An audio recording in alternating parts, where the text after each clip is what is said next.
This is me fulfilling my promise to AE from what 3-4 months ago, where he said if I won all the big tournaments and stuff, I'd do a guide, not a guide, but I'll do a set of replay reviews to just formulate my thoughts and stuff.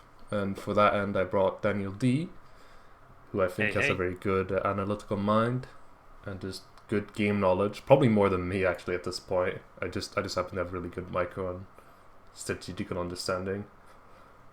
But yeah, we just got cut straight into it. This is the first series against Fergie. A lot of preparation in the background went into this. A lot of debates with Napoleon, or Demace as people might know him, about what to do. Dak became the choice, and eventually I think found the meta for Dak and what we were gonna do in the future. But yeah, Dume claims he bullied you into playing Dak. Is that accurate? Yeah, I guess. It was just not in the first week. I was really uncomfortable trying anything that isn't the old meta, because we were heading into a new patch and just trying what was safe and good, which is better, rather than gambling on a faction that you practice for like a day.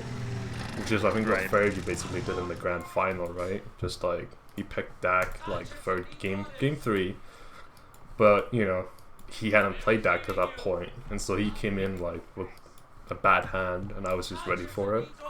Yeah, I don't think he played much Dak. I mean, we did some scrims actually last week or beginning of this week.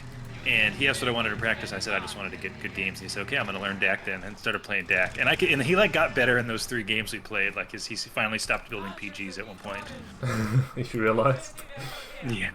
I mean, this build specifically, it has a lot of. It was fine tuned, the captain order, to deal with Fergie specifically.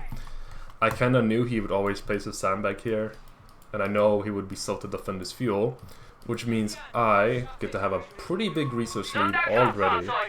Just once this munitions is capped, 23 versus 13. He has no way of defending it for the first minute or so. And Jeep, while considered a conventional counter, slows you down too much, I think, and what it gives you. And it's easily countered by the 250, which also helps. And so what's the goal with this cap order? Is it just 100% to deny the fuels, or is there any other considerations you have? It was primarily deny the fuels, control the edges of the map. Just this also, getting the sandbag down in center first is such a huge advantage to have. It's one of the things I spoke with my dad about this. He was like, he used to be big into chess, and he was like watching me play, and it was like, why aren't you controlling the center more often? And I was like, kind of right.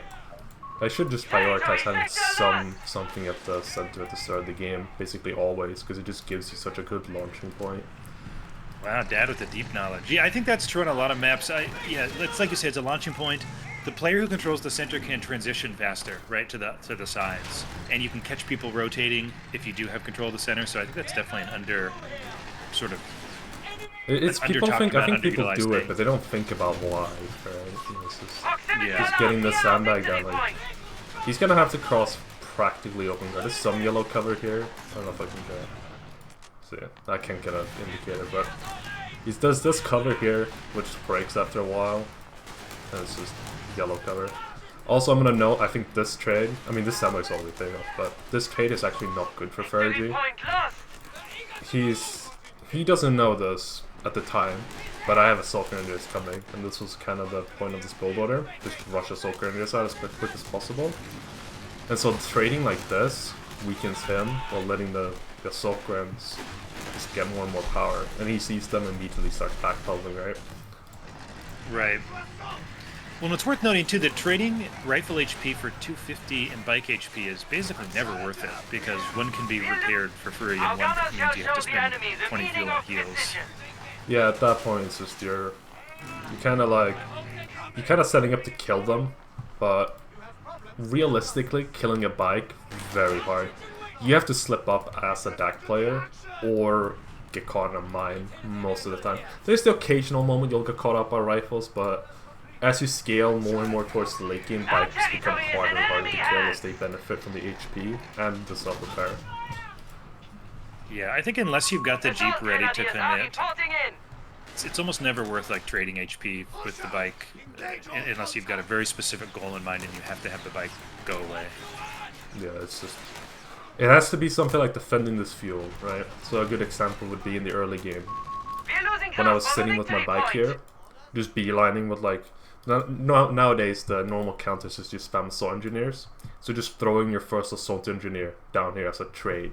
So you're basically saying you get to effectively neutralize my first assault engineer, but I'm gonna get the fuel. At least force you off it and maybe force you back here, where you have to kite me, and then something else can back cap, right? But it's like those situations. You're getting value. Whereas this fight he took mid, sitting behind green cover, he's getting nothing. He's not even. You have wore down the Pansipiness a little bit, but that was about it. That's like no value though, because the 250 when it gets to vet 1, you can put the Panzer Prio in and heal it. You can pop a heal from the 250 and heal it for free. There's almost no value in taking trades like that. Yeah, no, I can't agree more. Actually, it's just there isn't much value to it. And one of the effects. Oh, dude, that one I saw. Zero. That's nuts. But yeah, like it just allowed me such an advantage, right? He loses his fuel. I get his. I'm basically getting plus 33 right now. He's in a very weak spot. Although getting to blob his rifles here into an ideal engagement is very nice. I think I got a bit overzealous here, but still. I was gonna say, yeah, is this a fight maybe you probably didn't need to take, right? Could have backed off and healed with the 250, and then maybe taken a more advantageous fight with both assault. Yeah, I think waiting for the second assault engineer might have been better, but the problem is like a lot of things come down to gambling a little bit with Paul. And it's like you could back off and play safe, but me personally, I'm like, I like taking risks. I like playing aggressive. Here I go for a very decisive back cap, but I underestimated the timing here of the captain. I think I assumed he was out on the field somewhere south. That wasn't the case. And we're gonna see me just getting punished here, which is not good. Yeah, the captain LMG is like the best counter to the bike in the early game. Really. Yeah, it's kind of funny, right? Like this free unit you get just is the natural counter to the light vehicles you start out with this deck. Pretty goofy. So what's your goal here? I think this is something that everyone could benefit from. Like the A-Red's hitting the field now. Like what's the idea now? I think in this situation, if you have an accurate grasp of the game, which it's very hard to do. I will note this. You can, if you're really experienced and really aware, really nail down where his fuel's at, right? So. In this situation, he is literally defenseless.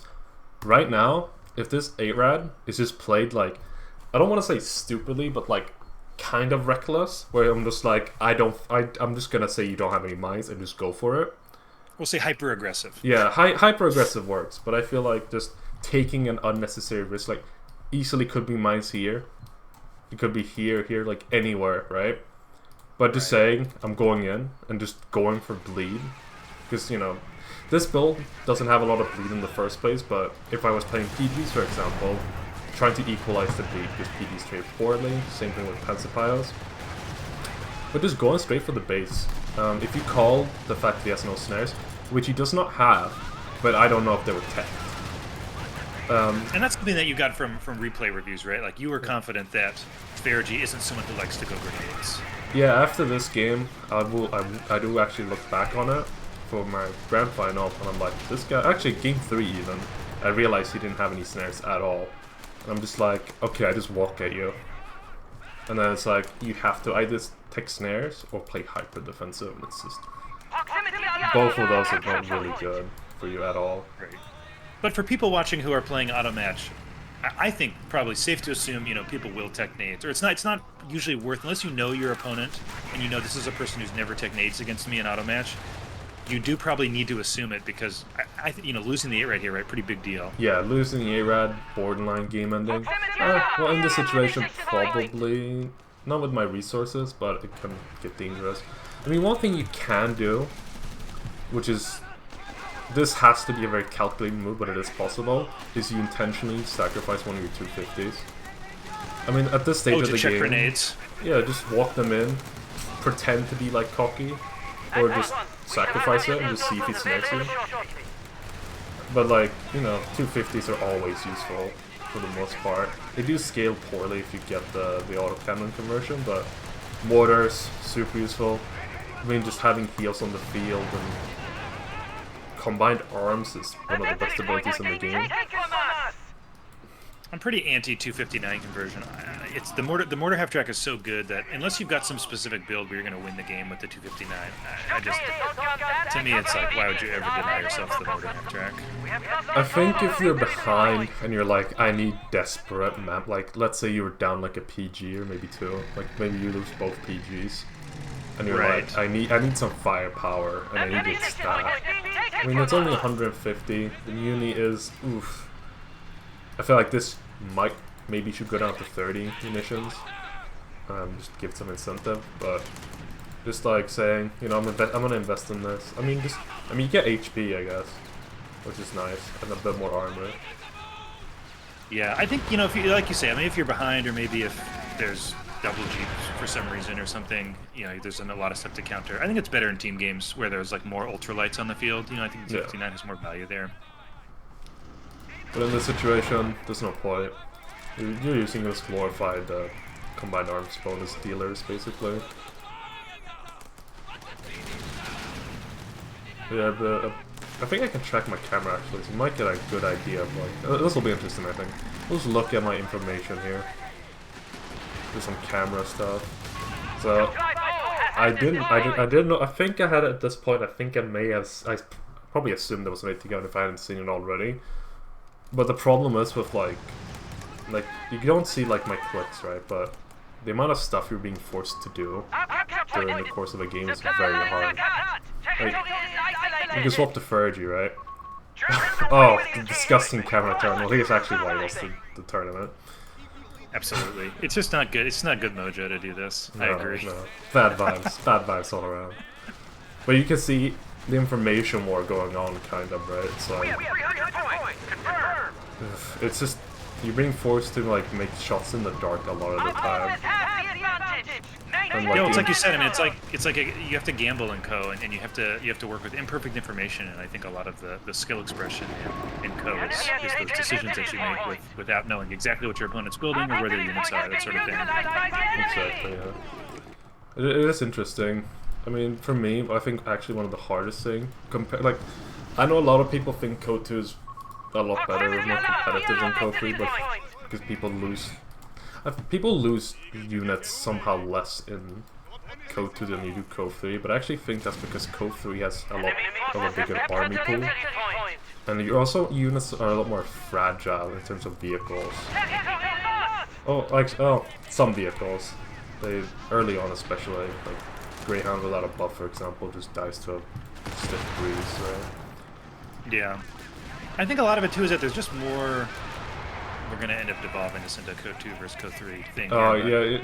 There's a lot going on in Co 3 at any given time. Like, the battlefield is very dynamic. It's like you're saying about, deciding where to put your camera. I think it can be tough to know, like, when you have to micro stuff, and especially playing as Dak, and you're going to be at 5 vehicles that all die in a few AT gun shots. Yeah, you have to be quick on the reactions. You have to be aware of the surroundings. Just always trying to miss. There's also managing stuff like repair times. Like, when is it worth repairing a vehicle in the early game?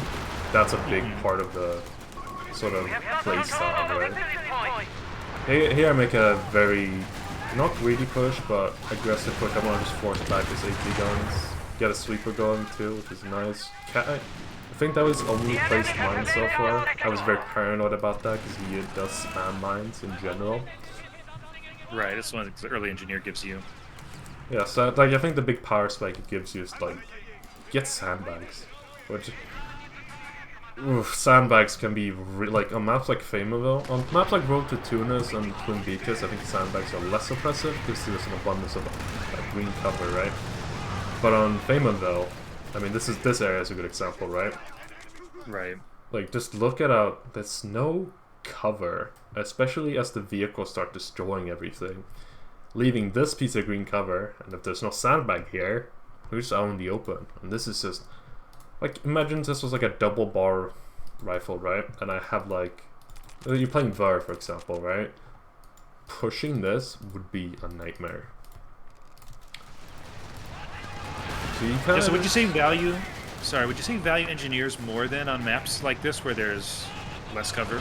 Yeah, Do absolutely. you think about building it more often, or maybe going even for the assault engineer build more on maps like this? Yeah, it's just anywhere you can get sandbags and force them to push into you and open, it's just so advantageous. Just the sheer, like... He basically has to basically play as this is in like an MG42 almost. That's the sort of like power it gives you. Because you can't like if you US you can kind of get away with it, but you shouldn't be just bulldozing, frontally charging sandbags. It's just not optimal. Here I assume this you would go for a sandbag camp. Obviously, his models would have been really stacked on it. Right. I could show it, like, yeah. Would have been. So he's gone bars here. I'm curious what you think. Like, if you were in his position, you've had the 2 AT guns and the M8. What are you looking for as your next unit? Do you go bars? Are you looking maybe for the Chaffee first? I think Chaffee first is marginally better. It comes down to how confident you are in escaping the Panzerjägers. But it's also like, right. I kind of understand his choice. I mean, assault grenadiers are just horrible to deal with without any sort of bar or any sort of specialized anti-infantry power, right? It's just, it's tedious for one, but it's also just not like ideal. You get caught out once, you're forced to backpedal, and then it's like, okay, you get out of base. Maybe I just put my assault grenadier here. I'm gonna mix up those names a lot. Right here, or here, even here. It's just tedium, right? But I don't envy his position at all. But I think so long as you get the Chaffee out, you get your AT guns, you get your bars. This is kind of like your ideal setup now. I feel like his arm is better now. But you catch him out here with the incendiary. Yeah, I mean, on paper right now, it looks like he should be able to push you off, right? You've got 2 very low squads. You've got the Stug is almost dead. It looks like you have auto repairs now already. Yeah, you have emergency field repairs. Yeah, finally. That's kind of like, it's kind of like your big power spike in the mid game. Because at this point, right, like the repair, like the amount of units you have to repair his DAC is really brutal. Like it takes like one volley of bad AT gun shots, right? Let's say he hits like both my 8 rads. That means I have to either dedicate 2 units. Oh, okay, we go for a Jeep snipe here. Not using the map packs properly. He should have seen that coming. I think that's a misplay on his end, but yeah, this is it does I think have like a what do you call it? A pattern sort of, where it's like a ping. Yeah, it sends out the wave and you can see it, and then it goes away for a sec. So maybe you got lucky and snuck in between. Yeah, and then the gap there might have happened. So I've been marked by something. So the captain. Gotta be, yeah. Yeah, so the captain marks me, which is back to Stug. I mean, this is where the Stug just having so much armor is just incredibly helpful. He's going for some aggressive maneuvers. He's trying to create some space. I think he's feeling a bit pressured. Got the mortar pit coming up, which I'm not sure I'm a fan of here. No, you have no weapons teams. I guess it helps against, like, you know, the green cover on the DP, to be fair. Yeah, it does stop me from just sitting there, but I mean, it's 80 muni. 75, yeah. Let's look at his tech. Doesn't have any tech coming up. Honestly, though, I think the malicious this is just package. Float. I mean, look at his resources. Classic crazy. I think demolition package here would be really good. Just get some really defensive mines down. But I was kind of determined here to play a very drawn-out attritional battle, because I know, I feel like it can be a lot stronger if played correctly and very defensively. At this play, I really like Converge actually. This scout is in a really good spot. For one, it's not going to be in any of my normal paths except for maybe sitting here, because generally speaking, you tend to go through here. Maybe you rotate sometimes like this, but as I'm kind of like controlling this, it's not going to be as pertinent for the most part. He takes advantage of that and just gets good information. He gets good information on my transferring of like units between like the fronts, so to speak, right? If I'm pushing something up south, he's gonna have good knowledge of it immediately. Yeah, and I think vision for AT guns is crucial. You know, like it's pretty hard to get finishing blows on units when they're, especially when they're dropping smoke. But if you, they go into the fog of war. But if you see where they are, I think you can much more easily either follow up with the Chaffies or just get that last hit with the AT gun. Oh, he gets found like immediately. It's unfortunate. Yeah, it's just bad luck. I mean, it still got him good value. He now knows where my Panzerjägers are. And I think this will play... okay, I'm not screening for it, but at some point or another I make a pretty critical error. Oh god, catching his mines too. But I make a critical error with my 8 rads, where I overextend a little bit. Because at this point, I still don't know about the second Chaffee. I know there's one, but I don't know there's two, and he's making a big... this is like more than a quarter of his army just making a push. And I've got one little guy here just waiting. Do you agree with this choice by him? Do you think that it makes sense to sort of maybe try to bait in the 8 rads here, or otherwise commit so much to the north? I think he's at a stage where he's got enough resources where he can get away with it. This I'm not sure about. Revealing them like that to kill the bike, yeah. But I... grenades. I think there's a lot of grenades popping off. I remember in this game there's a lot of jumping around with the camera trying to just dodge shit. Okay, he's making... I feel like he's feeling under pressure right now. So he feels forced to make a play. Yeah, he's going in. I think I'm getting like more Jaegers in like a response, because I'm like, oh shit, he's all ending me, right? So because at this point, right, I'm recalling some of my thoughts during this game now.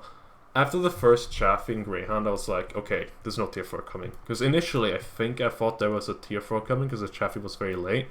But that was a misread, because he just didn't have the resources, right?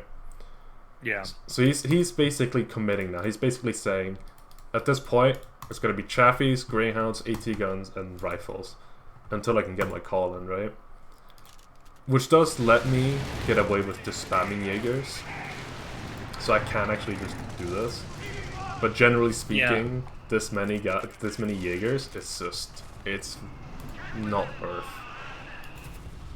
Yeah, I think it's one of those things where if your opponent is committed, like you say, committing to Chaffee and M8 spam, it's viable. But if you do that and they transition to the 105 Sherman, you just start losing. Yeah, they become pea shooters, right? And you just start trading. I mean, I think one thing to note here is the KD difference. This is really the point of this build, right? Assault Grenadiers, hyper durable. And I think I get veteran squad leaders at some point, which gives them basically 120 HP. It's just everything is a vehicle, everything's mechanized. It's just he's got 3 Chaffies, and I've got a wall of Panzerjägers he has to get through. And it's just this whole situation is just bad for him. Here I am spotting with the bike, because at this point I kind of know. So yeah, I guess some really crucial information. I now know there's going to be a flanking coming. Already putting the Jaegers here as a blockade ahead of time, which he just runs into immediately. And so he smartly cancels the push here. Some people here would just commit anyway, which is just horrid, but it can work. If you're just saying like, oh, it's just one Panzerjäger, I'll sacrifice one Chaffee to get like maybe one of your 8 rads. So I think this is where I overextend my 8 rads. Because I now know they were south, right? I'm like, okay, he's probably gonna spend some time repairing. I don't think he does. I think he just straight up says, I'm just gonna go for it, and he just goes north. Kind of curious, is it tech logistics here? No. So he's getting a 5th rifle. Yeah, probably needed logistics here. I mean, this makes sense though, because he knows he knows at least one of the Panzerjägers is south, right? So yeah. I think it's one of those things where if you are playing this style into the Panzerjägers, you know, it's crucial to track where they are, and anytime you see vehicles where the PJs aren't, right, that's your chance to go in. Like right here is perfect. Yeah. I think he makes a crucial error here though and doesn't commit. He has vision, like he gets vision of the Panzerjägers mid, He knows that they're there, and he does not chase here. I think I panic call in another Jaeger. I think one of the things that really saves me here, though, is that I cycled the smokes. The first one to save the first ARAD, and the second one to cover the ARAD. I mean, that one Jaeger gets in the way. He could have made... It's really hard to say if he could have committed. How much damage did he do? 120, right? Yeah. He maybe could have, but I feel like it would have been a trade. He's got he can pop he's got plenty of muni. He can easily pop Search and Destroy, or he could have just popped the flanking speed on the that Chaffee gets vet 1 in this fight. So the low one pops flanking speed and drives away, and actually they're both vet 1. What am I saying? Yeah, he's got they the get vet 1 because he doesn't. Oh, he forgot to upgrade. Yeah, I think with flanking speed that's like an easy chase down. Yeah, he probably missed a massive opportunity there. I don't think if you look mid, been... this is why I say it's a mistake. He has vision of this other Panzerjäger. Mid. Yep. So he's making here. This is probably why, right? He's making a joint push, overextended. Like it's so it's definitely hard to do this, but I think with optimal play, you can say, okay, I've spotted all 3 Panzerjägers now, and I know that these Chaffies are safe, right? Easier said than done. Yeah, no, it's fine. I mean, he loses a Greyhound like this. This puts everything in my favor practically. And the Stug gets to get to vet 2 and just sit here and just rack up kills. I mean, he does force out a panic 250. Yeah, but against Triple Chaffee, I don't know, you can really keep building Panzerjägers. You can, to some extent, but it's also like at a certain point, if there's enough rifles, it gets like... Right. But yeah, I think something I want to just point out, about that push, and I think I bounced a killing shot too. Yeah, that was really unlucky. Something I want to point out is that it's so important if you're going to commit that you full commit with stuff. So for example, he's pushing in with all of his vehicles on opposite sides of the map, but he does not pop Seek and Destroy. And it's the same thing I see a lot of times in team games, or even in 1v1s, where people drop the bombing run, but not on top of a push. And it's like, if you're going to do a big push, or if you're going to use an expensive muni ability, do those things at the same time, so that you can get maximum value. Yeah, you want to either force them to push into you. So in the example of the carpet bombing run, right? We'll just cover that real quick, because it's just interesting to talk about to me. But for example, if you know your opponent's blobbing everything here, like I am right now, you can give your opponent a choice of either creating a wall behind him, so putting it here, for example, where he has to backpedal all the way into your carpet bombing run, or push into you, or just hold his ground. You can force some really bad decisions, because some people... if they see a bombing run on top of them, they'll just go forward. Which means if you're pushing into them as US, even against DAC here, you generally get a pretty good advantage in the close quarters. So you can just force them, just walk where you can just if he puts it here, these 8 rats have to basically commit forward or back or to the side, which means they're not going to be in position to help whatever's over here until the bombing run's over. I think that's the key thing. People often just try to target units, but you really want to target space with these abilities and force your opponent into an uncomfortable situation. Exactly. But here the mortars, that too, that fire rate just pays off. Double, I actually thought it feels like that's the key thing. Double MHT is one MHT you can take a barrage and start moving. Double, if you don't move right away, you start dropping models, and then the AT gun can't move, and you keep dropping models.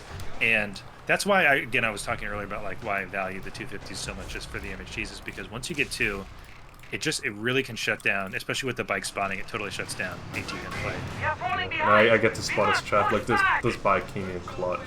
I think he felt he wanted rid of these mortars right away. I think he got kind of impatient for it. Yeah. And so he creates some space, leaves it open, but Bike sees it, I get to poke at him.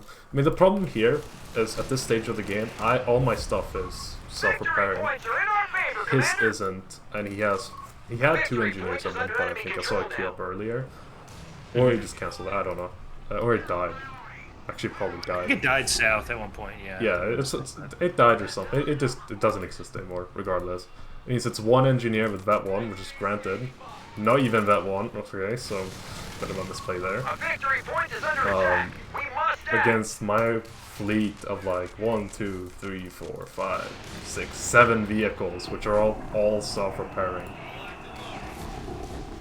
I'm curious when you get the self-repair. Like, do you have like a composition in mind? Is it just about when you have the manpower? Like, how do you make that choice about when to get the Generally upgrade? speaking, when I'm like, I have I have all my bases covered. So Right. in this case, my base covered would be my AT, which is the Jaeger, and I have like an 8 rad and maybe a Stug.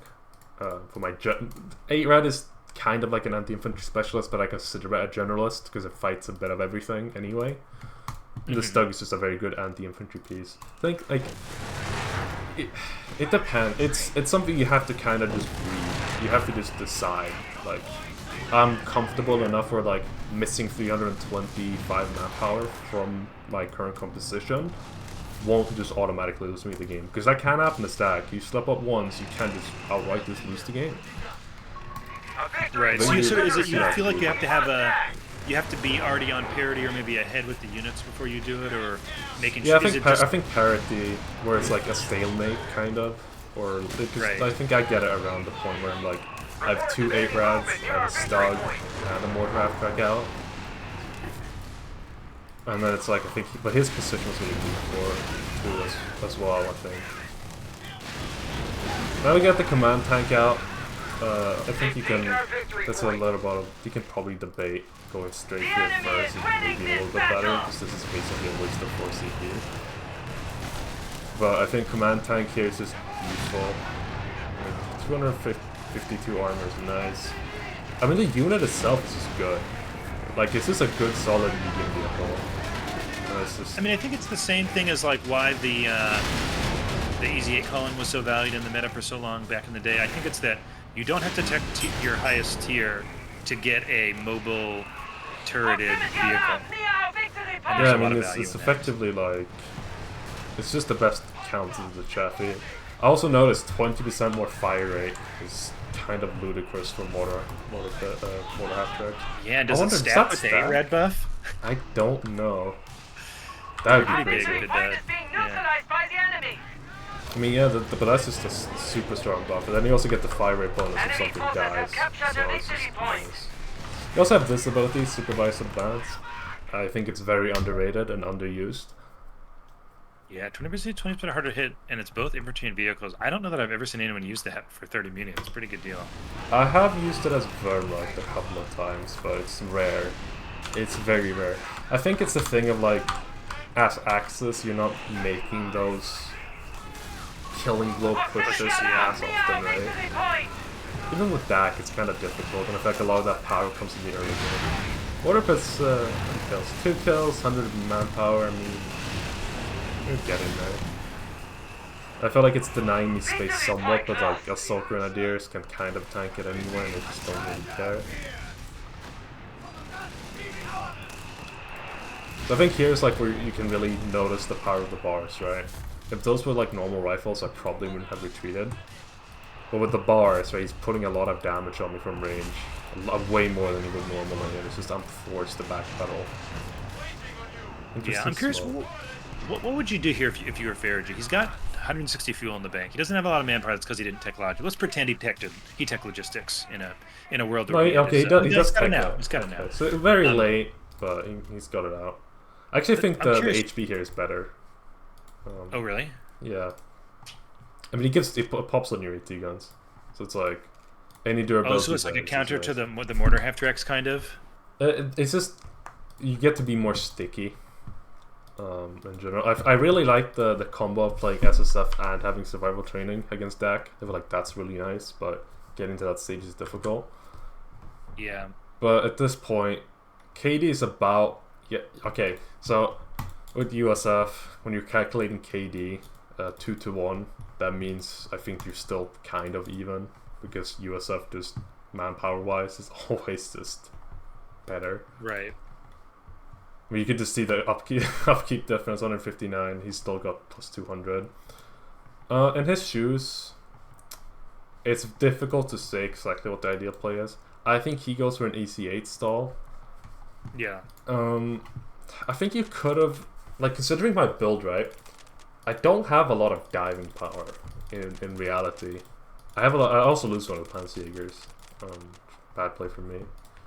But in this situation, one AT gun, 2 Chaffies. I mean, what's my AT? It's my Jaegers, which is sewn up by rifles with bars.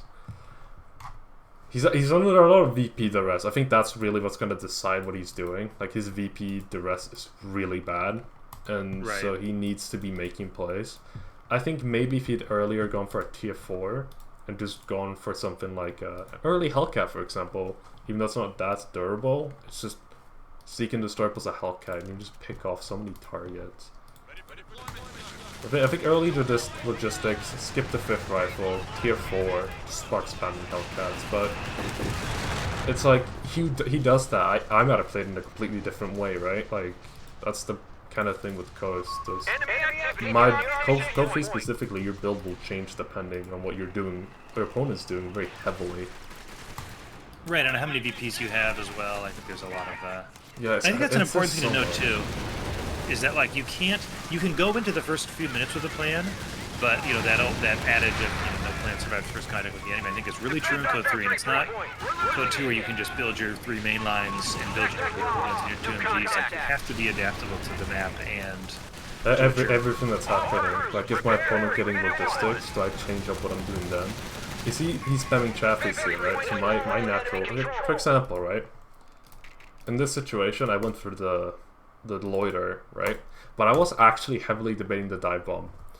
Because I thought he might have played a bit more cagey, a bit more defensively with the AT guns. And then my goal probably would have been to dive in, see if I can catch the AT gun with the 50 kilo, and then try and kill the Chaffies off with the Jaegers, right?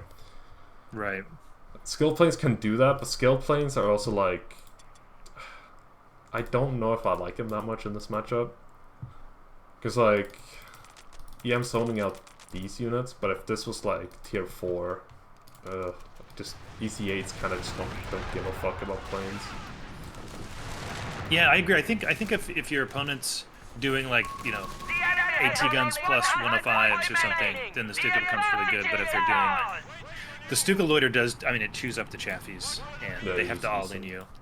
And they get clumped too. I mean, people are really bad about spreading the Chaffies out, and so it feels like the loiter ends up doing a lot of extra damage. I also think one of the big things here that's putting him under a lot of pressure, lack of a oh my god, I need to navigate this better.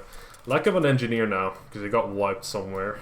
It's like the game is so chaotic, and even though I know like my camera work here is just really sporadic and chaotic, this is how I play the game.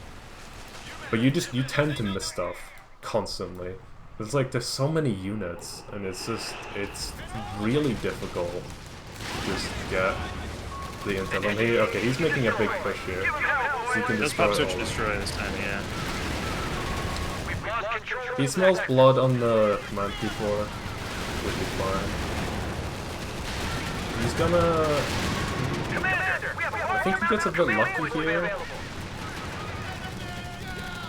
Yeah, Chaffee escaping kind of surprising. I mean, that's the second vehicle kill of the game, which really tells you like how efficiently we've been using our vehicles actually. Because my first loss was a Jeep.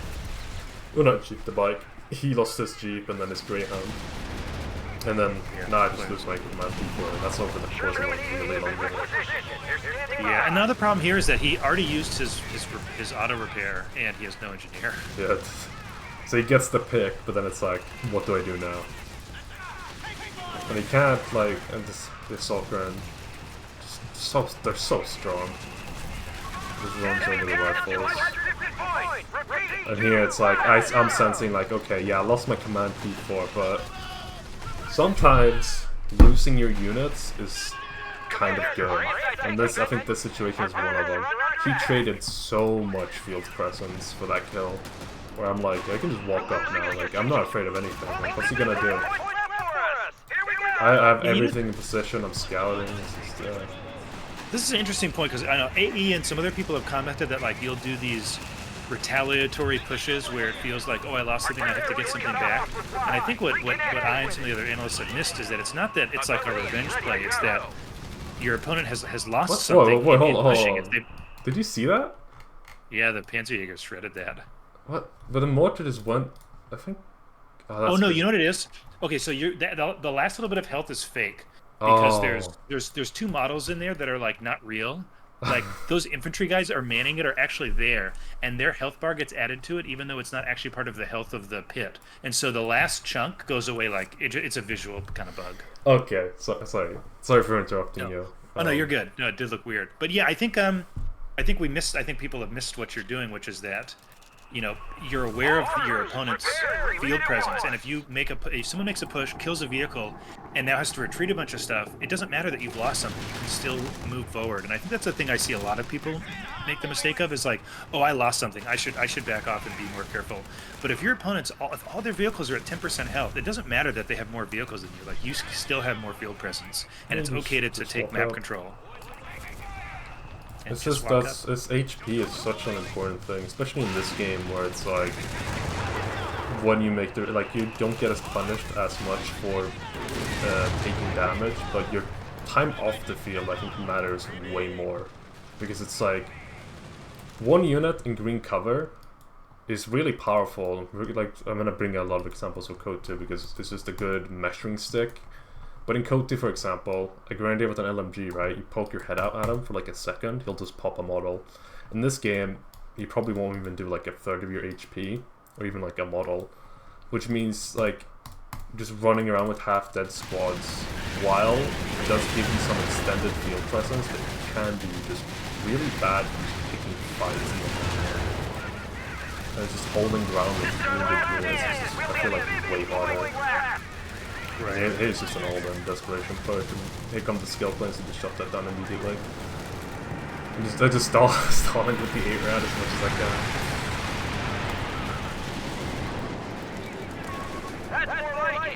Oh, actually, he gets the EC8 out. But too little too late here.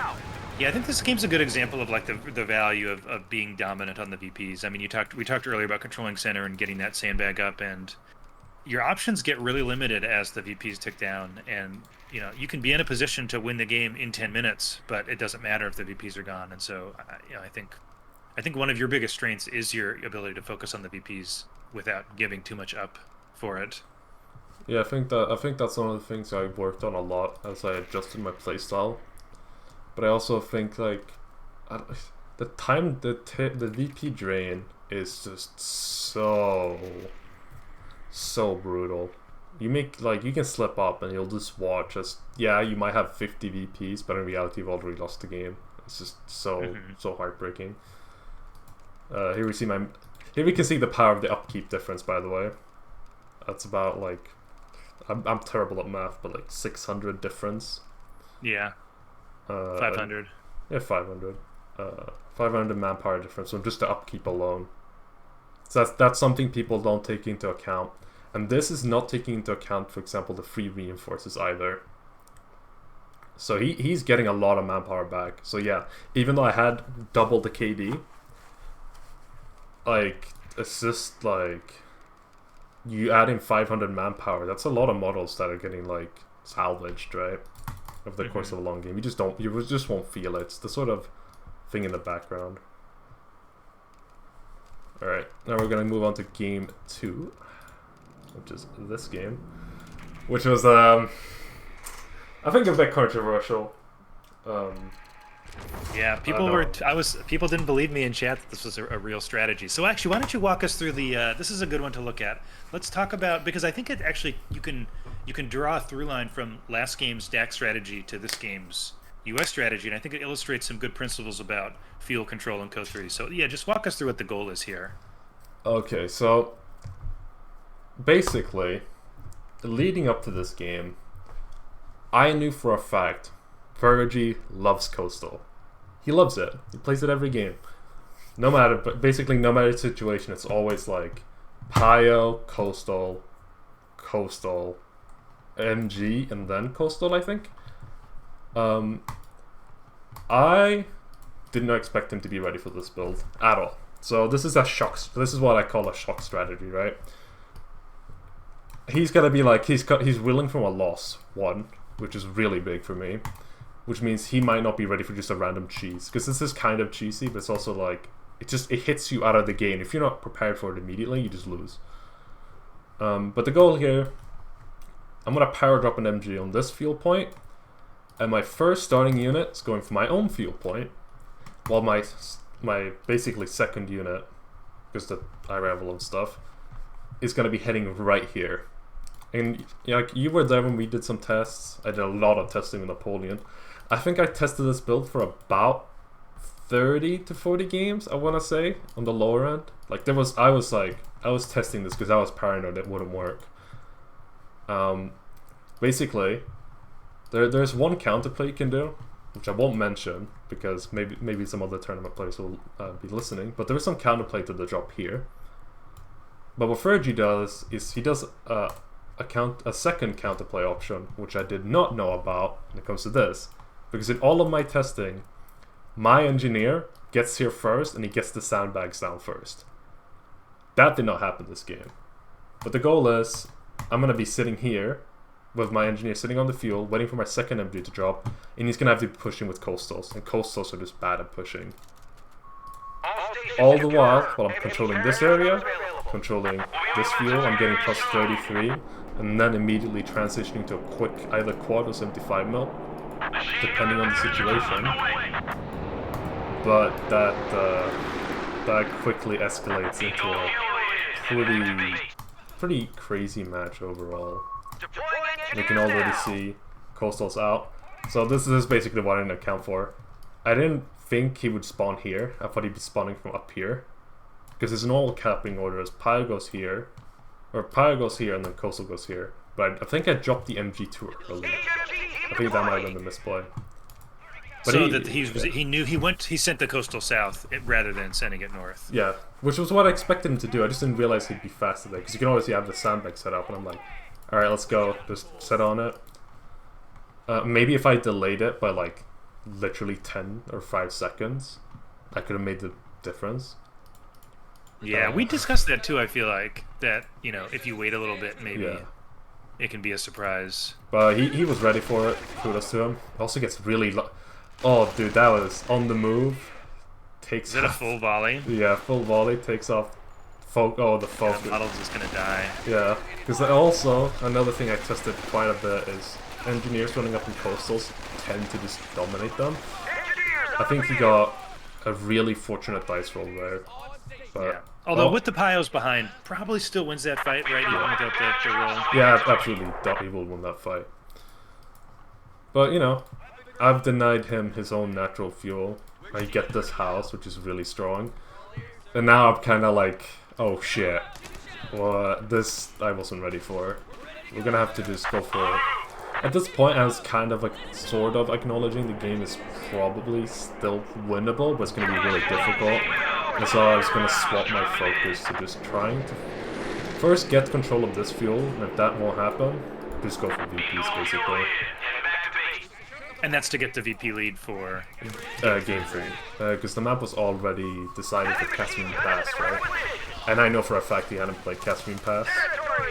And so I'm like, if I get faction choice of DAC on Catherine Pass, hell, even if I'm playing Brits against Ver, I'm still comfortable. But I want the DAC because I realized there was a lot of flaws in his play with the US. I think this is an interesting retreat. I think he was kind of afraid of either a flamer pop or the MG rotating from the north. Right. But here I catch him. He's just forced to backpedal. But at this stage, I'm kind of like sort of panicking a little bit. I mean, I got both fuels, which I'm happy for. But I'm getting no muni. Yeah, zero muni feels bad. No muni. I think actually going captain here was a misplay. Yeah, because with no muni, it means you're not able to get like a fast squad, right? Don't you end up going 75 too? I'm curious about that. That was because most of my testing I was like, this works really well against the flak. Oh, because you can barrage it, right? So it is, you don't because the flat cap is the quad, yeah. Yeah, and because most of the time in my testing I was in a way better position too. But in this case, I'm not. So it's kind of like a lot of just improvising, trying to make it work. And I go for some miscalculated plays. I don't want to say bad because I don't feel like the idea behind them was bad, but Maybe slightly misexecuted. Yeah, because I know at one point I lose this. Like, basically, right? I was like, I thought engineers were way more durable and coasters did way less damage on units on retreat. Not the case. I also miscalculated because I was like, you see when I'm like pushing this, right? Yeah. I thought the angle here, like if I'm sitting like this, that he wouldn't be able to shoot me. Oh, you thought that bush would protect. Oh, I see. Okay, this is fun to get this explanation. I see. He does. Because I'm like, I can just sit here and be annoying, and then it's like, he starts firing at me, and I'm like, oh fuck. And then it's yeah, just, you insta-retreat. rinsed. Yeah. Yeah, it's so hard to tell sometimes, like, what trees are shot blocking and which ones aren't. Or like, I feel like there's a little bit of bullet bending sometimes in. Yeah. And this is pure greed. I'm like, I'm panicking now. I'm like, oh, absolutely. He's got 10 kills. I'm sitting on like a half-dead army, and I'm kind of just like, Coastal still can't punish, so that's nice. He's got 2 MGs. He doesn't have tier 2 up, so I could have played a bit more aggressive. Here actually could have gone for the quad as well. I think you might have underestimated how much fuel you blocked here, huh? Which is it goes back to what we were talking about last game, which is that it's hard to know exactly how much fuel you denied, because he was like a few minutes late on building the tier 2 because of the fuel you denied. Yeah, I feel like it's also the fact that I lost 2 units, and I'm like, oh, I feel so behind. I feel like losing units in co. It just feels bad, like really bad. Because it just like even losing like a coastal here. Okay, that's not in the other word for Vermac, but if you lost 2 coastals, that leaves such a massive gap in your army. It's just so hard to come back from. Although I guess technically losing my MG here does incentivize me to get the motor carriage, but yeah, because he's picked it up. But it does, I mean, the flag can't be everywhere, right? So, I think the quad still has a lot of value in this build and just the ability to control the flanks. Although you're doing that really anyway at this point, so. Yeah, the MGs are kind of like just desperately doing some gambits. So here I'm like trying. At this point, I'm going for the VP play. And it's just, this is where like the carrot can be useful. It's a lot of damage. Not for the fatherland, DDL, we'll call it. It didn't provide such a rapid. Is that healing while he's in combat? Yeah, if you're not taking damage, I don't think it counts you as in combat. That's why you'll see the fall pyos and the fall shemaker sometimes heal. He basically heals while fighting, which is kind of crazy. But you know, basically the point here: do a lot of damage, force him back. The barrage lasts for a long while. And the cooldown is relatively short. Yeah, the heal here kind of negates it though, but the idea behind it is basically just force back his MGs, but it does make it harder to play outside of the DDL, although you can kind of soft pedal. Yeah. I just want to return real quick to the VP thing, because for people who either aren't familiar or don't think about it, I think it's really worth noting. A lot of the times, either the meta will be such that one faction pick will be much stronger, or you have to think about the maps coming up, a faction will be stronger. And I think a lot of people forget in tournaments to play for the VPs. And it can often, I've seen many series over the course of the decades or so that I've watched competitive company of heroes, many series decided by VP lead. And this is one of them, arguably, So I think there's something really worth noting. Yeah, this series, like you kind of just know, right? He's at a massive advantage. I'm like way behind. Like his army will just get better. I'm just gonna get weaker as the game goes on. Although I will say I was actually impressed with how the paratroopers played, because it's like this is basically the first time I was using paratroopers as a main line in like a tournament. Aside from way back when Dak was super overpowered and I used the bazooka, so it's like desperation empty. But that was like a whole lot of meta. Let's talk a little bit about I believe you leave these unupgraded for the whole game. Can you explain your reasoning behind that? I needed Muni for mortar pits. That's kind of like, and also like the damage output isn't bad when you're fighting just coastals. I mean, I'm not an MG. Like, I know people okay. So I've seen this a lot on Reddit. And I've seen this a lot. There's like some YouTube video about like how Jaegers are crazy good generalists. To me, maybe a bit controversial of an opinion here, but not like I have a lot of those already. I think Jaegers are kind of shitty main lines, and they're basically just glorified like AT guns that bleed you. Because you'll notice later on in the game, as these guys vet up, they will still beat the Jaeger Shreks pretty handedly. Yeah, I think it'll come down to, I half agree with you. I think people overrate their anti-inf DPS, but I think a big part of it comes in at Vet 2. They start to get really difficult to deal with without like vetted bars. And so we'll see if he gets Officer's Quarters this game. I don't remember. But I think that's ends up being a big difference maker a lot of the time in the US where matchup when it comes to like, is the Jaeger spam going to roll over your infantry with the Wurgles behind them? It just comes down to the vet. Because if you don't get the early vet 1 on them, it takes so long when they have a Shrek. They have 1,000 veterans for the red one. I mean, if they're firing at vehicles, it's really nice. But you can already see me just like smoking the MG, just walking up and being like, try me.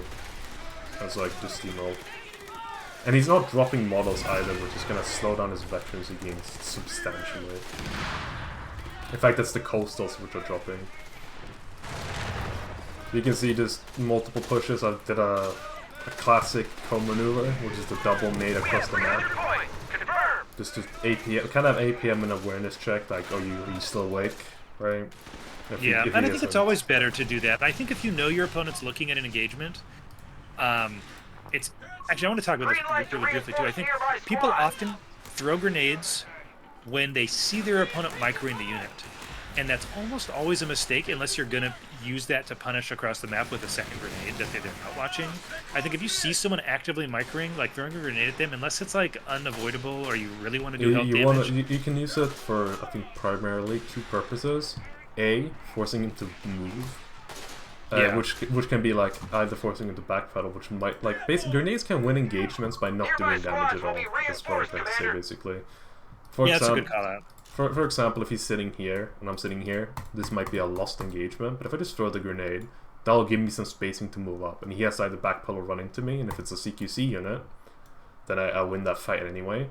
If he backpedals, I get a better position, right?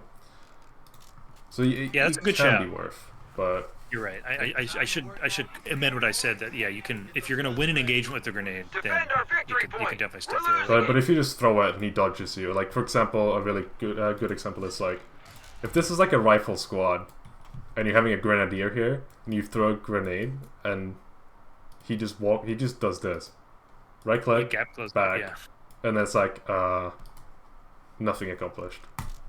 Yeah.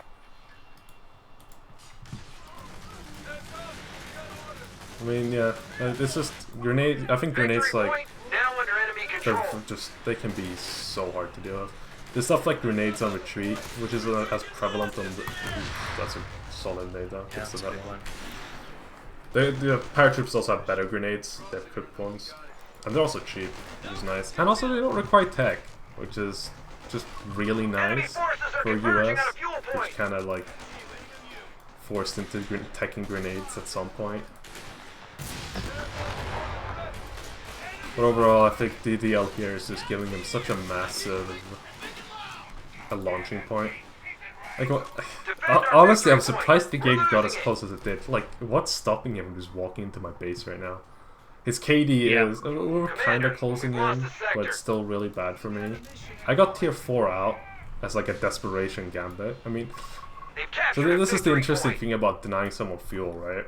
My tier 4 comes up at the same time as his verbal. If I wasn't manpower handicapped, good god, I remember being like, oh my god, I'm starving for manpower all game. It does mean you can kind of like make sort of gambits for tier 4. Or just making like some sort of like trying to just get to like some sort of power spike before he gets to his. Even though his should arrive earlier.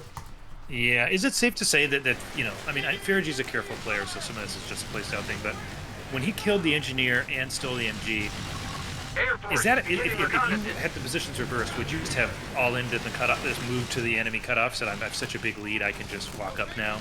Yeah, I absolutely would have just gone in. Just go, you go, for me, if I see like a weakness, I have no problem just throwing like my entire army in. Just go for it. If it doesn't work out, yeah, you can still sort of always, you can always make up for it. Like for example, if he pushes hard, like he doesn't really have to on Famaville, so this is kind of a bad example as a map because it's kind of hard to go for the juggler in the same way. Right. But you can just like not holding ground, not holding points, but just holding cover. For example, just sitting here. It's such a, like a momentum piece because it just like imagine if he had like I don't know like a Fallschirmjäger or something just sitting right here, or even a coastal is also fine. Just a coastal sitting here, it's gonna minimum force a muni investment. So even if I'm forced to retreat, it's because he has to grenade me or just get on top of me, which is a bad trade for him for the coastal, right? But basically, it's just an annoyance, right, to deal with. Yeah. Right, making people spend time. I think you're bringing up something I think that's important. I think a lot of players don't always take advantage of, which is that being on the point is nice, but if you can be even further towards your opponent, you're just buying more time. Like that's more time you're contesting those resources. That's more time your opponent has to waste pushing you back. And it's it's always better to be as close, often better I should say, to be closer to the enemy base but behind cover than it is to be like on the point. Right? And there's lots of other things to consider, but yeah, there's always nuance, but just like like he's gonna do one other things, right? Like he's just gonna push ahead. This is just like he might be sitting under my mortar, but you just sit here, and it's just like I now have to deal with this. I don't really have a choice. Something has to be done. I was just gonna give him generally favorable trades, or just this is basically time my mortar could be using to get me control here for supporting this fight. I'm just doing stuff. Dude, oh, how did I survive this game? I'm so like I don't know. He's got 2 verb. I feel like this is probably like a good like indicator of Fergie's nature as a player. Yeah, he had a chance here. He could have just won the game. I played a couple of games in the ladder recently where I was like reading chat, not really paying attention against guys who are like ranked 100 and change. And I should have lost multiple games, and I didn't because of play like we're seeing from the Wehrmacht player here. That people get a lead, and they're not really willing to push all the way to their opponent's base like they should. Like if you can move your army up, like you can always retreat, right? Especially if you're careful with your weapon teams and leave them further back. That deep back pedal too. Like especially like this build, right? It's practically a paper tiger. Yeah, it kind of looks scary because the MGs can kind of bully the coastals, sort of. But like, I really don't have anything to like I have no AT. I have zero. Yeah. This is my AT. This and the AT half track, and the AT half track just gets dived. I don't even have snares to protect the AT half track. I think that's a good lesson here to learn in that it's important to track the units your opponent has, and you need to do the army math of like, okay, if I have double Werble, double Shrek, Flak, AT half track, and Zookless pairs like aren't going to stop, and I should be like in my opponent's base killing the mortar pit. This is just a free kill. Like this is me continuing to try and just drain him of VPs basically in desperation. Yeah, but he doesn't chase it. Yeah, he just doesn't even drop many models, and then he just rotates. I guess he's also busy doing the Jaegers stuff, so. Yeah. I think there's arguments for safe play. Like, it's okay to have a style that's a little more considered, but I definitely think we're seeing in this game maybe too extreme of that. It's not just that. It's just you have to be versatile. I think like you have to have like every like. And Culture had a way bigger competitive scene because of the Master League and that run it had. Every player past a certain point was capable like of aggression. I think the sole exception to this rule was like Ash Obwa. But in the like top say 5, so you had guys like Devam, me, Mint. I know I'm not in the same like I wasn't at the time. I wasn't in the same league as them. But Loveness, Talisman, basically everyone, you had to be capable of playing aggressively. Like, being incapable of playing defensively, I think is acceptable. Here I go for a cheeky side, there's no callouts. And that's... okay, I'm gonna point something out here, because this is just bad. I did not expect the flag to just absolutely just fuck me up. I was like, oh, it's just a flat gun. It shouldn't just melt me. So I just be able to get the satchel off, and then he's gonna retreat, and I'll be fine. I looked away for like a second, and I pan my camera back, and it's dead. Did take a lot of damage there. It was... I was completely floored. I'm like, I'm so bad. It's just... And I immediately just starts vaporizing all my units. Oh, it's just, it's completely unexpected. The game was already over, but this was probably nail in the coffin losing those two. But yeah, I think you're exactly right. I think because the thing is, playing defensive, unless your opponent loses into you, doesn't win you the game. Like the way you win the game is by killing stuff, is by taking the VPs, and so it's good to it's helpful to be able to sometimes play a step back and recover, or if you know your opponent's going to push you, to be able to deal with that. But you have to be able to play forward and to take advantages, because if you don't, both players over the course of this, let's say there's an even game, right, where both players have opportunities. If your opponent takes opportunities to win and you don't, you're going to lose, right? Because how do you win if your opponent's like trading, taking good trades and you're not? You have to. I don't know if we'll cover this today, maybe in another video or something. But for the grand finals, I intentionally picked Fritz into Ver, because I knew he would want to play an attritional style of game on Crossroads. 600 VPs, right. It's going to be a slog. Sometimes your factions make the difference, in this case specifically, Brits against Ver, I think in the long run, Ver will lose the grind out. Because Brits tier 4 is better than Wehrmacht tier 4 in general.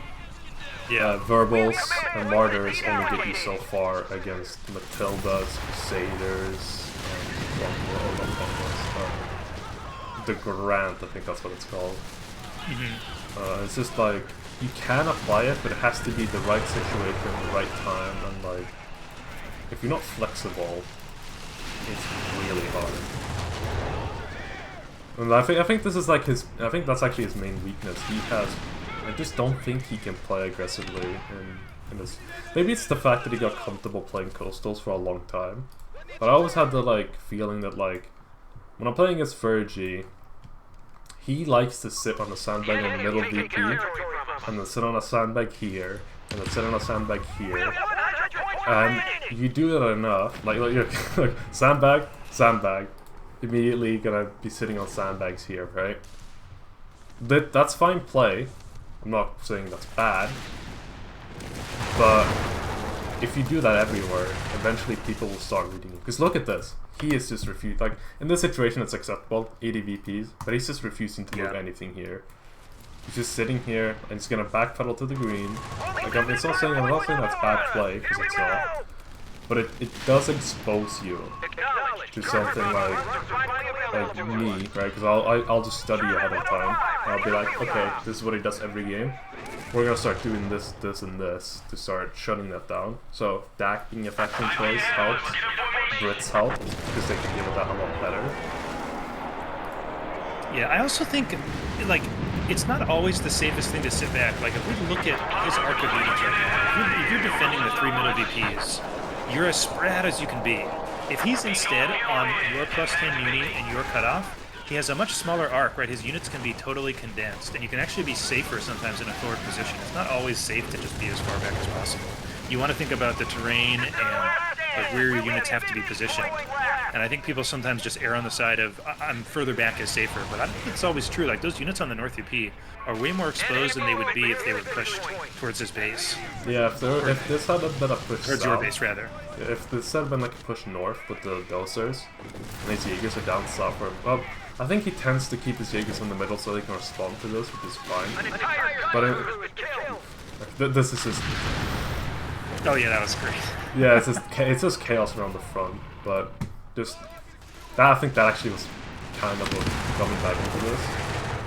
But if these doses had just gone north, and I think we see this at one point.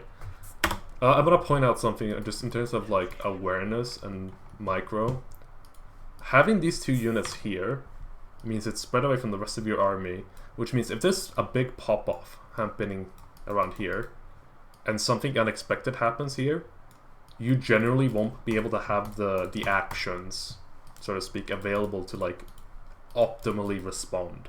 Which I think is what happens up here at some point. I think he loses the MG while he's dealing with something in the center, and like we're 20 minutes into the game, I'm like microing my ass off, he's microing his ass off, I'm trying to contain VPs, it's stressful. It's just a lot of stuff happening all at once, and it's just, you will lose track. So keeping like singularly units at the edge, especially what your biggest suppression, your only suppression platform aside from the flag, which has an ability, I guess, and not counting vet abilities basically, does mean losing this really hurts. Yeah, I also want to call out that I think you have to be very aware of like what you're facing and what you're placing on the sides. And this feels like a double down, like to have the MG and the coastal there, it's kind of redundant, right? Like if you have the MG there, that'll beat any infantry that shows up, right? If you have the coastal there, it'll beat Advent 2, it'll beat everything that's not the one paratrooper, right? Yeah. So if you're, but none of that counters vehicles. So like if you're not going to put AT up there, there's no reason to have 2 units there at all, right? If you have another unit up there, it should be AT, right? Like maybe have a Jaeger if you want to stop a vehicle. I wouldn't do that, but like if you're going to commit multiple units, it should be because you want to deal with multiple threats, right? You don't double down on one threat. Because I think what actually happens is I go up here with the doser, and I just clear this out, basically. And like, the verbal's powerless. I mean, this is also the problem of the Vermac faction at the moment, it's like, you're spamming verbals, which kind of just... specialist units being spammed to do stuff is not fun. But here you can see how just absurdly strong doses are. Just like just so much power. Like, they're... I mean, it's... This is again, US is probably, if you look at, like, I don't know if you can look at statistics here. Yeah, it's below the reveal map button. Like if you go to the middle, above cinematic mode. Right. Yeah, there's a yeah, that one. Thank you. Like, what? See, it like... Yeah. It's crazy. Like, I'm still keeping up with them. That's like, just the US manpower. It's so absurd. I'm also running way more inefficient units. I think I actually got logistics. Yeah, I got logistics this game, which probably helps a ton. I think also, you have to. I think if you're playing I think if you're going Elite Inf, I think you should. I think people should try out the logistics, because if you're going SSF, if you're going Rangers, if you're going Paras, it's so expensive. And yes, US have good manpower, but getting the logistics is a big deal. Yeah, at this point, we're all desperation now. There's nothing but like, I don't even have like fuel income. I'm just trying to hold VPs at this point. It's just, actually, I think here I get really unlucky. I was cursing. I think I was like, fuck, this really sucks. Because I even overexposed I was like, okay, I'm gonna overexpose myself in gamble, and I miss. You have to get the hits. And I wanted to go back for this, or like go for a cap, but like I just couldn't. But I do get the cap here fully. I was willing to sacrifice some manpower, just to get the full cap. Even 3 misses in a row, that was just awful. But just holding the full cap here to buy as much from the DL is just really useful. Did you have your HT hotkeyed? Because it felt like you weren't barraging off cooldown. I probably did at some point, but I couldn't take them off the hotkeys over the course of the game. I can get the hotkey and then like take it off. Swap to something else. One thing I just wanted to shout about that is that I think anytime you've got, this is more of a general tip, I think if you've got units that have like a relatively low cooldown, like the mortar or whatever, I think it's always good to be cycling back to them. I think this game was almost for, the fact that you're in it is crazy. So it's not like it was a difference maker. You're not barraging with the ATHT, but I think it's something a lot of newer players can work on, is making sure that you're always barraging with units that can barrage. Yeah, I know I probably should have been barraging more, but the problem is it's like a 45-second cooldown, and it's like every time I would look, it would be on cooldown, and so eventually you just forget about it. I think. Right. It's just you would have to be paying special care for it, but it's like it's hard. It's just Would you difficult. would you say that there's ever a case with a unit like that where you rather than using it off cooldown, you're looking for specific opportunities to use it, and so you sort of want it available? Yeah, I mean, it's just looking to, like, in the early game, for example, when I lost my MG, just looking to snipe. Like, the point of the upgrade in the first place was to snipe the MG and the flak. Well, actually, I wanted to use it on this building at one point, but it was on cooldown. I was like, well, I guess I can't do anything about that for, like, another minute, and then I got an opportunity with the flank, with the grenade, with the paratrooper to reclaim it. But I was eventually just gonna overwatch it out with the ADHD. Right. I mean, at this point, this is foregone. There's no miracle can save me from this. Also, maybe if I'd gone up north with that sweeper there, maybe could have been a different story. This is actually what wins in the game fully, but like you see, like just we were talking about earlier, leaving units at the edge alone, while things are popping off. It's just weird. But yeah, this mine basically means I can't use this doser or anything. Yeah, it's a hard thing to do. I mean, it's something that, really easy to point out, and I think always worth noting is that, like, ideally, if you're going somewhere you haven't been yet, you always send the sweeper. But obviously, when you're fighting desperate for the DP and right-clicking stuff onto it, it's not always the case that you can get. Yeah, at this point, it's just where it's desperation, all or nothing, just trying to do whatever I can to retake. But I don't have, like, maybe if I had my second paratrooper, maybe I could have done something, but I didn't, so. Yeah. And I think it shows also it's a good example of the weakness of not going infantry heavy. Like, if you're doing a build that is light on main lines and you don't dominate early, it becomes very difficult to make plays on the map later. Yeah, absolutely. It is. It's brutal. It's just and I see a lot of new players do that. Yeah, I feel like a lot of the lower level strategies often are like very weapons team heavy, or people do like a lot of specialist units, and they have a good early game, and then they're confused why they lost, and it's because they're lacking that sort of generalist power of like a rifle or, a Jaeger or something to really take the map. Yeah, it's just, and also if like your opponent has the ability to field sandbags. I mean, that's why I really like rifles in general. I think it's very much just being able to field sandbags, just sit there, means rifles can walk up and win. Whereas a lot of more expensive elite units, you really don't want to be doing that. Rangers, yes. Paratroopers and SSF, no. Because it's just expensive. But yeah, on to game 3, the final one, ace game. I'm coming off of a pretty bad loss, but I had faction choice. I basically had map choice. I kind of know exact. I spent some time preparing, not too much, but like I think 1 or 2 hours, basically thinking of the best capping order.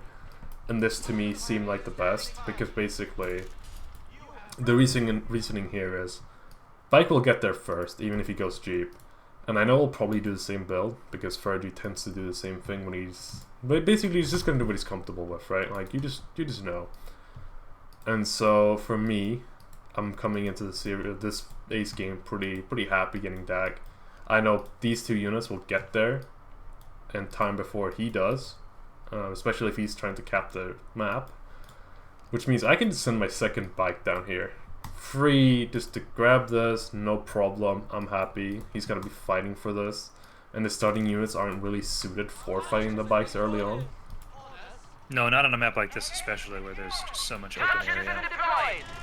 Yeah, I can just casually walk up, I can kite his engineers with my Pyos. Scouts not so much, but the bike can take care of that. And then the 250 follow-up is just going to be horrid. And I think he makes a misplay here with the Jeep. I think he underestimated how aggressively I would push for the fuels. Right. This Jeep should have been spent here out of the gate, I think. Just the first thing it does is beeline. He's already... I kind of want to see what he's doing with the camera, actually, because this will be interesting to me. He's now just doesn't know what to do, right? My bike is still pushing south. Or not south, but eastward to his to the other field, basically. Jeep's coming now, but... 250. This matchup is all about the fuels. Yeah. Because the DAC player mostly just to get to tier 1, but then also for the 8-rad, and conversely, if you don't have your fuel as US, like the timing of the motor pool units is such that you just lose the game. Yeah, you need your Greyhounds, you need your Chaffies, and you need everything to shut out basically everything he has, because he can't do it on AT guns and rifles alone, unfortunately. And here's the 250. I think here he's kind of like, oh fuck, what can I do now? I've lost both fuels, so at this point, looking at his perspective, stuff's being interesting. But I'm surprised he sent the Jeep south here. I don't. Maybe he was afraid of the 250 coming north and so wanted to leave, but it doesn't make. He sort of didn't quite commit to either fuel, right? Yeah, I think this is map inexperience, right? Like if you're not familiar with a map, it is very difficult to get an idea on like. It's just like he's not gonna know what to do, right? He's just gonna be uncomfortable. I've already filled on a mine for the Jeep, which we'll get to later, but here now the pain really starts. He's got the Jeep, which can trade, yeah, but the self-repair will stop being useful eventually, and I'm already beelining for the assault grenadiers. And now the rifles. This is like the worst place to be with rifles. Y'all cover. Just even that doesn't help. Yeah, he has to backpedal. I know I can see him capping there, so I'm like, okay. 250 will force him away, and I can just recap. I'm still getting a lot of field. He's getting quite literally just his natural. Like, there's no +5s on this map at all, which is really bad. And we're gonna just poke constantly. Any models out of cover, like I think these two guys weren't receiving the cover either, which really hurts. Like any wearing down I can do ahead of time just makes my assault grenadiers just way more impactful. And then here comes the like big all-in push, isolating one of the rifles. Second rifle's out of position here. Engineers can't really do much. Jeep can kind of, and so can the Scout do a little bit more range DPS, but compared to this, it's just, yeah. Do you think this was at all winnable if he brings that second rifle around to the side? Maybe. I feel like you're committing everything, basically, to... I think you can force back the assault, Graham. Yeah. Shouldn't you, though, at this point? I mean, shouldn't you commit everything? It's like, again, it's maybe not his style, but... Even if you lose the fight, you kind of just have to, right? Like, what other choice do you have? You could seed your own natural fuel. Like, this is GG, I think. This is legitimately where he loses the game. I was very sad when I was watching and I saw this point because I wanted a better game 3. But, yeah, I think... and this is actually something else I'd like to talk about quickly. I think very often people are content to slowly lose rather than playing to win. And this is a great example of that. I think, maybe if you're someone like Verge who's very good, you could win a lot of games against other opponents just doing this. But I don't think that's the mentality you want to have going into games. You don't want to play to like conserve your forces and not lose too much. I think you need to, like we talked earlier, you have to play to win. And like the way he took that fight down there, yeah, you have no choice. Like, exactly. Like this is what he's trying now, basically grind down the assault gren. Okay, so this actually brings us back to what we're talking about in the second game, about controlling space and controlling cover and stuff, right? Mm-hmm. Yes, this is a terrible long-range unit, but him just sitting there trading, he just wins me time. Like, I'm not losing anything. I'm just gonna sit here, I'm getting all 3 fuels. This unit is being a roadblock. And it's just, he has to deal with this somehow. Especially considering I can just heal. I think I can still heal. Yeah, that, ugh. It's just horrid. I also go for the fast cap here, but not really yeah, I did like that choice though. I thought, just to further dominate the map. I've had a lot of players ask me on my stream, like new players, like how do I know what fights to take? And I think this is a perfect example of like how to decide is what's happening on the map now and like what does my opponent need, what do I need? If you have control of the map, you can take fights that are arguably like disadvantageous manpower wise just to buy time, right? You can throw grenades that you know they're going to dodge just to buy time. Whereas, conversely, if you're someone who needs to get onto the map, right, you need to take fights that are going to win you that territory. And if they're not, you have to wait until you have, like for example, like what he's doing here, like I mean, he's defending his natural field, but it's like you almost need to wait till you have everything, right? So you can break out. If you just like slowly send units I out. feel like you have to take like it's kind of counterintuitive. But you have to take a fight that's bad manpower wise to win. He has to basically. I mean, I don't even know if it's like. I don't even know if he can, with the units he has available, if he can even. He'll win like a head-on fight eventually, but it'll be like he has to just surround and do a bunch of stuff. Like, let's be the game's over. But what you want to do theoretically is you'd probably be bleeding, losing a lot of manpower in all these squads, right? But you might force your Sokrans back to base. And just doing that is going to give you some breathing room to break out. And even though like you're losing like 200 manpower, like sometimes you just have to make that choice. Exactly. Yeah, we can see him conserving his manpower in these fights, but it doesn't, it doesn't matter if you saved your manpower So you can't like it's like, oh, I don't want to lose manpower, I'm going to backpedal to cover, but you're base pinned. You have nothing here.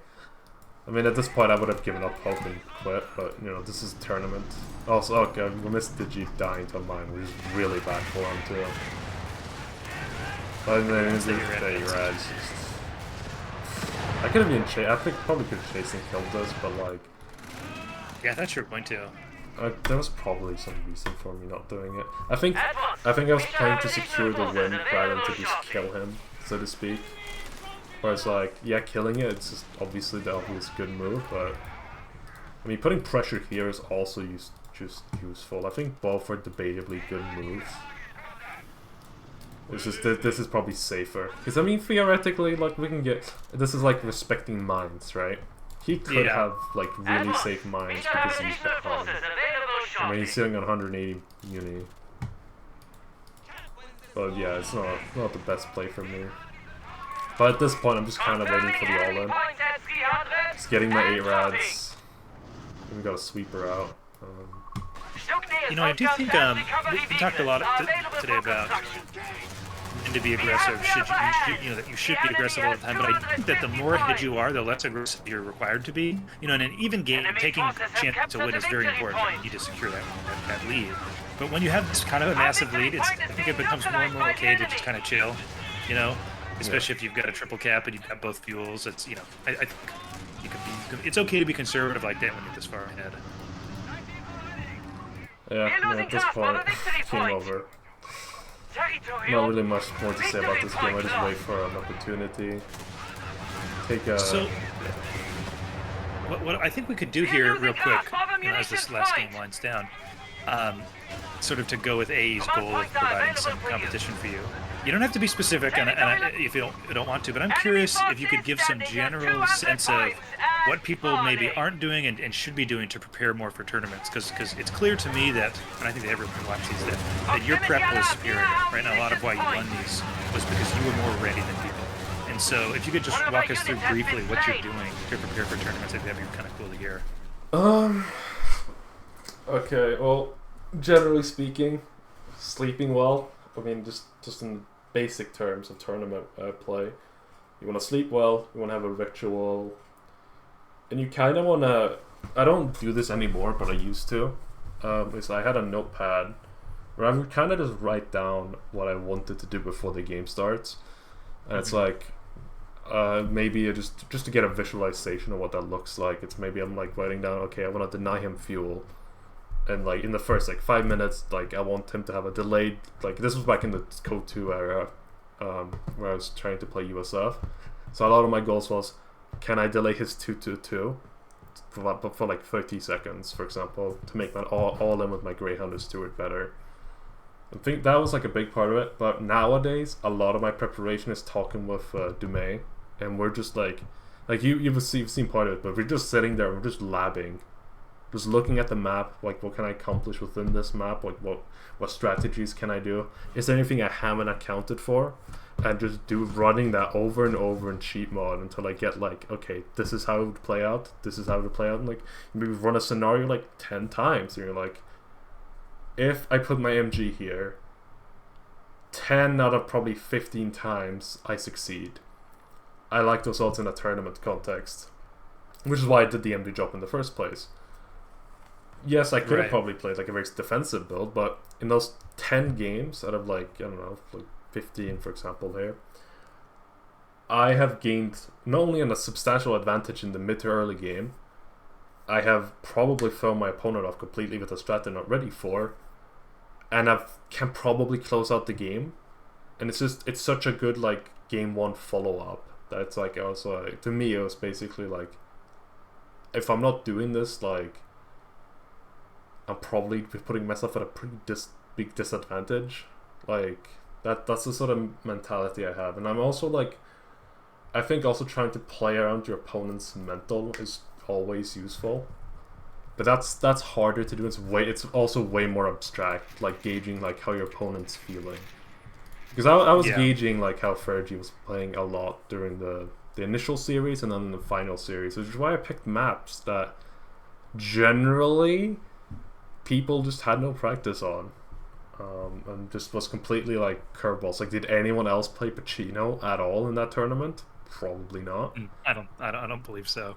They didn't. But like, Crossroads was played, yeah. But Samoa and like Pacino were probably like super low. Like I know Havoc had a game on Samoa, and then like I think that was literally it. And then I think I was the only person with a series on Pacino. Like that's like it's such a curveball, and like how many people are like if you know, like I prepare for every map. I had some sort of basic game plan, at least that I can follow like some sort of structure, right? That's like at least it's like flexible enough where I can improvise and do stuff, or it's like an all-in I've prepared for a map. So for example on uh let's say in the first day of the tournament against Gibber, I was playing on Crossroads. I didn't have a specific anti-DAC strat plan, and I probably would have lost if Gibber had done the strat I was doing.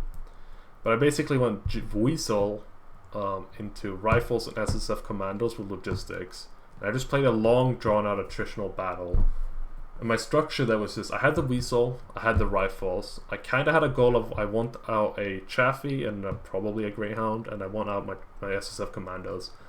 And with that structure, I can kind of create at least something of a game plan to just play around what that tends to do, which was very unknown at the time. But at this point, we kind of know what that game plan is. If that makes sense. I don't know. I'm kind of just rambling here, but No, I got you. So I think I can sort of summarize it here. Ideally, for any of the common maps and matchups, you have maybe a specific goal in mind and a specific build in mind. That has some flexibility. And at a minimum, for all of the maps and matchups, you have at least some framework of here's my battle group, here's my game plan, here's what I expect my opponent to do. So that you're basically at least so you never go into a game going, I have no idea what I'm going to build for yeah, the first 5 exactly. minutes. You're avoiding that completely. Yeah, you just that's no. You don't want to like. I know a lot of those seasoned players probably already do this, but like to me, it's like you can push that really hard. Like I had a like for like if we do, we'll probably do another one for the grand finals because I found this pretty interesting. But if we do one for the grand finals, you'll see like every map I had a specific capping order. I mean, we saw it this game. DAC, US, and then in the final game on Catherine Pass, every single one of those capping orders was pre-planned, and they had some sort of like I was accounting for most of the variables. Yeah. We need And a it cap just order helps video. a That's lot. what we really need. I think that's Yeah, a place where a lot of players struggle. I think forget about the other tournament players. I'm sure a lot of them understand cap and order, but I think reasoning behind it and yeah, what it's your goal just is in your build. Aligning those things matters a lot. I think it can be hard to do. yeah. And okay, well, I think that pretty much covers the series. We could probably talk about this literally endlessly, but I think this is a good stopping point. Yeah, We'll probably cover some other stuff in the future. Maybe we'll see. I hope Yeah, you do. it'll be fun. I think maybe if there's more tournaments as well. More free cash. Absolutely. All right.